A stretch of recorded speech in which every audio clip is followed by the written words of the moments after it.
When I was in Delhi, আমি যখন দিল্লিতে ছিলাম বিয়ে হয়েছিল না আমার, হ্যাঁ নতুন নতুন ছিলাম ওই সময়, জোশ জওয়ানি, হ্যাঁ হয়ে যেত মিস্টেক্সগুলো ওই সময়। কোনো সুন্দর মেয়ে দেখতাম যে এটা আমার বউ হবে নাকি, কারণ জওয়ান আছি, প্রভু কি বলতে চাও তুমি। আবার ওই মেয়ে চলে গেলে আবার অন্য মেয়ে আসলো, এই মেয়ে আমার বউ হবে নাকি প্রভু, তোমার ইচ্ছে আছে নাকি। মেয়েকে প্রপোজ করতে সাহস নাই, পাস্টারকে বলে দিলে পিটাবে। হ্যাঁ প্রভুকে জিজ্ঞেস করতাম। ওই ইয়াং এজে অনেক জিনিস হয়। ওই সময় আমি কি করতাম, জাস্টিফাই করতাম যে প্রভু আমি ওই পাপ করতাম না, জানো ওই মেয়েটা না এসে না এত বেশি সেডিউসিং ভাবে, ও ভালো আছো, কিরম করছো, কি করছো, খাচ্ছ, ওর জন্য আমি পাপে পড়েছি প্রভু।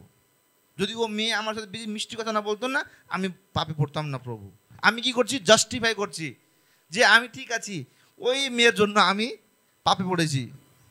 নিজের ভুলের ওপরে সুগার কোটিং করছেন যে প্রভু আমি করতাম না এটা, এটা হলো কারণ এই কারণের জন্য হয়েছে।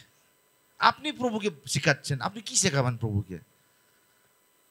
আপনি প্রভুকে দিচ্ছেন এক্সপ্লেনেশন যে প্রভু আমি সানডে চার্চ যেতাম, কিন্তু এই রিম্পার মা বাড়িতে চলে আসছে ক্যাং ক্যাং ক্যাং করে, তাই আমি গেলাম না। জাস্টিফিকেশন লাগবে না প্রভুকে। আমি যখন এখানে দাঁড়াই না, যখন ওয়ার্শিপ করছি না, আমি যে ওয়ার্শিপ করছিলাম না, স্টিল দেম আমি এত ছোটও ফিল করছিলাম নিজেকে যে প্রভু আমি তো মাটি, আর আমি মাটিতেই চলে যাব।